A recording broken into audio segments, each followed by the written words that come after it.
Good morning, Jerry. How are you? Hey, Sean, RJ, good to be on today. Real good.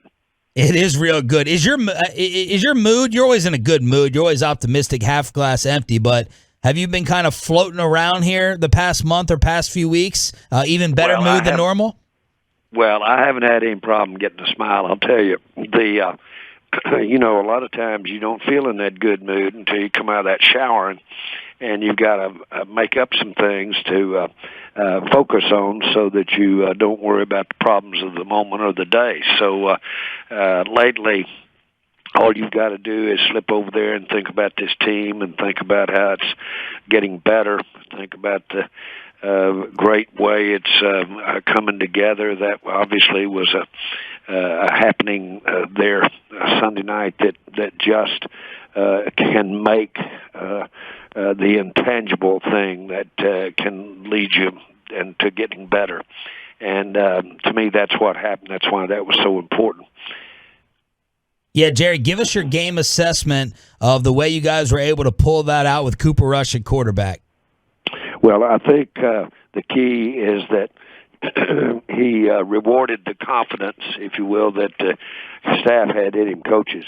And really Dak, before the game with the team, talked about how Cooper had, over the years, been so important and how he had such confidence in him. And he gave the team a real assurance that Cooper could get the job done. I think that was very meaningful. The team played so confidently around him, and he played with confidence that he gained from being around the team. We really can't state and overstate the importance of that confidence and believing, because the quarterback's going to make some bonehead plays, so to speak, and it just happens. And the defense makes you do that a lot of times. So having said that, confidence is the word that comes to me about how he played and how the team played around him. Jerry, did you get a chance to see the footage of his dad and his family celebrating, or did you run into them after the game? I did. I did not see them after the game, but I did get to see them celebrating and saw some of those shots of them just in deep concentration, if you will, as he was playing in the game. I can imagine how they were hanging on everything he was doing out there. It's really phenomenal to me that he could come in there and have the presence of mind to be his first time really to have that on his back like that and play at that level. That's very rare and really exceptional, and gives our team tremendous confidence as we look down the road. Jerry, when you see how he played and that the team won, does this factor into a decision of maybe bringing Dak back or resting him another game? Like, hey, we might be able to steal another one, get Dak even healthier, or do you not look at injuries and return like who your backup is and really care about that? Well, the thing is that it was true last week, and it will be again true this week. We want to see how Dak is responding. We have every reason to think that he's on go, and he should be ready to go. This will give him quite a layoff, concluding the bye week that we had. So we have every reason to think that he'll be on the field for us this week. But we should take a look at it and engage how he's responding. He's the key. He can tell you how he's feeling and whether or not he's comfortable or not. How close was the call, Jerry? Was it really up until game time, or you guys knew deep down a few days before Cooper would get the start? Well, I think it was a game time decision. And had he been able to go out there and really have just no sensitivity and no consequences, but we were on a thin decision-making course here. And when I say thin, we saw that we had the luxury of being able to try it without him. And when you looked at everything at play here, it felt like that we would be conservative as to playing him. And I think that was the key. And like I said, as late in the game as the night before, even before his workout there Sunday morning, we were anticipating that he might not be the starter. Jerry Jones live with Sean and RJ every Tuesday at this time. Let's talk about this defensive performance. Arguably the best defensive game that y'all played this year in terms of the tackling, the Randy Gregory pressure. Just speak to Dan Quinn and the job that your defensive players did against Minnesota and those weapons. The word to me here is how aggressive, the intensity, and it's in my mind it's led by Randy Gregory. Randy is just exuding competition. He's exuding aggressiveness. You know, he's smart as whip, and he does have that. I call it that Charles Haley intellect that allows him to his physical approach to what's going on. He knows that's inspiring and knows it could be intimidating to the opponent. And you've got to deliver the goods. Now you got to really be a great player to pull that off. But in Randy's case, he does that foray right near the end when we got those couple of penalties. Almost got two penalties. That wasn't by design, but that had a real effect of I think creating more intensity for the team. That locker room, when those guys came in after that win, I don't know that I've been in one where it was just almost uncontrollable passion or just uncontrollable feeling what they had just accomplished and what they were feeding off of. I'm talking about the players. It was quite an atmosphere in that locker room. Wow. And, of course, you guys overcame things. You had Tyron leave the game for a half. Diggs got banged up on that final drive. You and Steven seem optimistic about Dak versus Denver. How about Tyron and Trayvon for this upcoming week? Again, we'll have to see how Tyron practices and say it's a spur. And so we'll take a look at that as it moves through. We should and will practice with alternatives to him being out there, but it'll really depend on how he does respond to a spur that's giving him some anxiety right now. Not anxiety, just giving him some pain. Jerry, what is Lael's role with the team right now? Well, obviously he's an outstanding offensive lineman. Specifically, with I don't want that to sound trite, but he's the enforcer, and that's a big statement.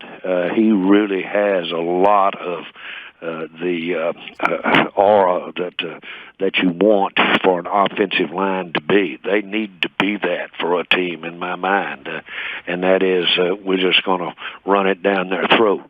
He's the leader of that group.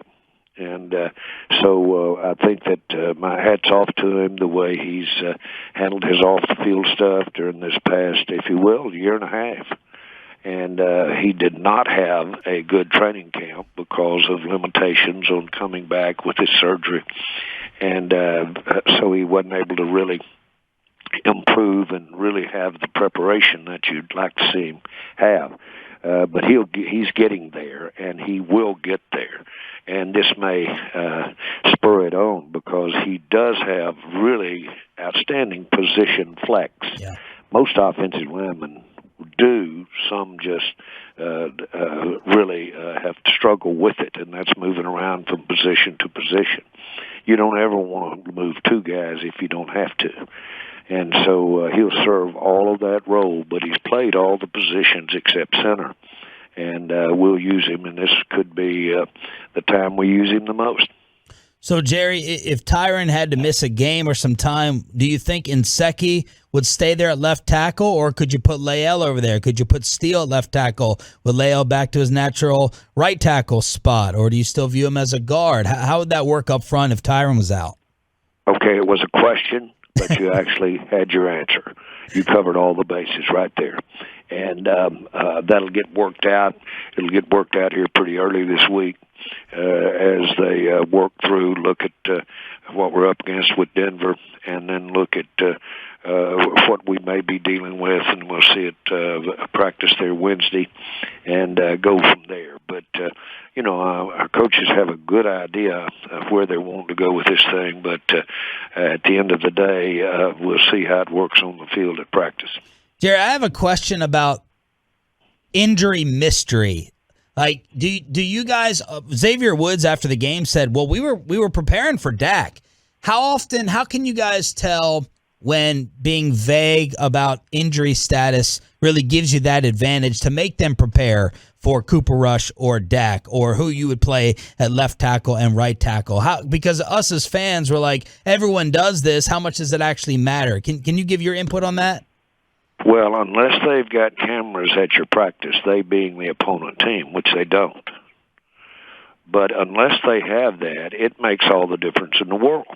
You have a big drop-off when a player does not get his weekly preparation to play the team on the weekend.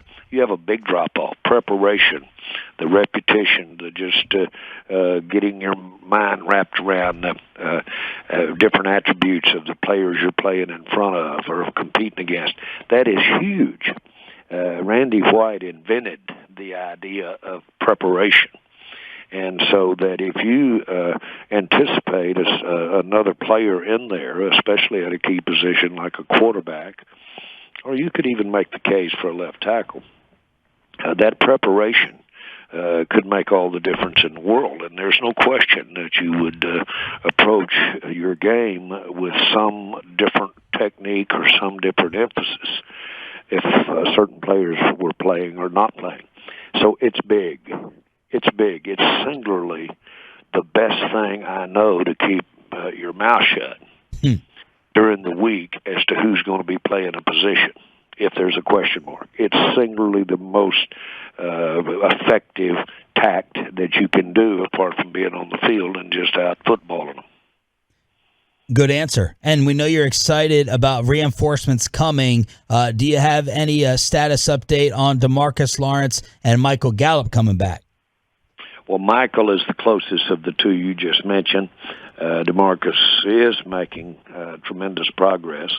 And, of course, what we have to fear on him is when he gets out there, because he doesn't know but one gear, and that is all out, every day, all the way, every day, so to speak. But the bottom line is that he is progressing. Don't look for him in the next couple of weeks, but we don't want to say too much about that either, do we, in terms of our opponents. So the point is that Gallup will be the first one up between the two. Jerry, the deadline is here, trade deadline. The Rams made a big move yesterday getting Von Miller. Do y'all look at what other teams have done and prior to the deadline and maybe react to what they might do, division mates or guys you are fighting with for that top spot? Well, I think you need to stay aware of what other clubs are doing, where they're looking to improve. Of course, all of that goes out the window after today with the deadline over. I mean, the time to trade over. But again, the things that I've seen that were really outstanding and made the best sense was when the phone rings and they come to you. That's all the difference in the world. And it is really hard to go get. You pay a huge price, a premium, when you go get. But if you'll sit there and take it and then something comes along that just happens to hit you right between the eyes good, then that's something to think about there. But I don't look for us to be doing anything today. Jerry, philosophically, how do you weigh, if there was a piece out there that someone came calm with versus not disrupting something special you have going on right now, not wanting to mix this up versus adding something that would seem to make sense on paper? How do you weigh that? Well, you weigh it. You really do weigh it. And you weigh the impact of the move relative to your overall plan, whether it be the cap or whether it be what your plans looking ahead at the draft, just your whole makeup. Everything goes into it. And, that really is what you have is you have an individual or individuals that's got the whole picture in their mind. And you can't just go off with one tangent of a decision here. And so everything has to go into it, planning ahead, looking ahead at the players you've got when their contracts are up, all of those things. Let me say this. Do you put an emphasis on what you got? Don't mess with it. It's rolling. It's going good. Do you put an emphasis on the help on the way that we have on our own team? Do you put an emphasis that you've got some young players that you really do want to get out there? Don't bring a progress stopper. And then by all means, you take into consideration the personality, the ethos, if you will, of who you bring in. It can be very impactful. And it can be impactful for who you're bringing in. They may not work with the group that you've got. Deion Sanders, when we brought Deion in, I first went to Michael, and I went to Troy, and I went to Emmett. And I told them about Deion, and I said, now he's going to be paid a huge amount. What do you think? And they gave me their opinion, and then I got in front of the whole team, and I got up on a blackboard in front of the entire team.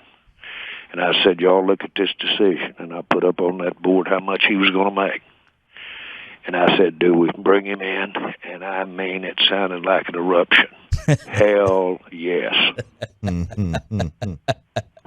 There it is. Awesome trade deadline stuff with Jerry Jones. It's at 3 p.m. today, and the Cowboys are rolling. Let's keep it going against Denver, and we'll hear you on Friday on the station. Jerry, thank you.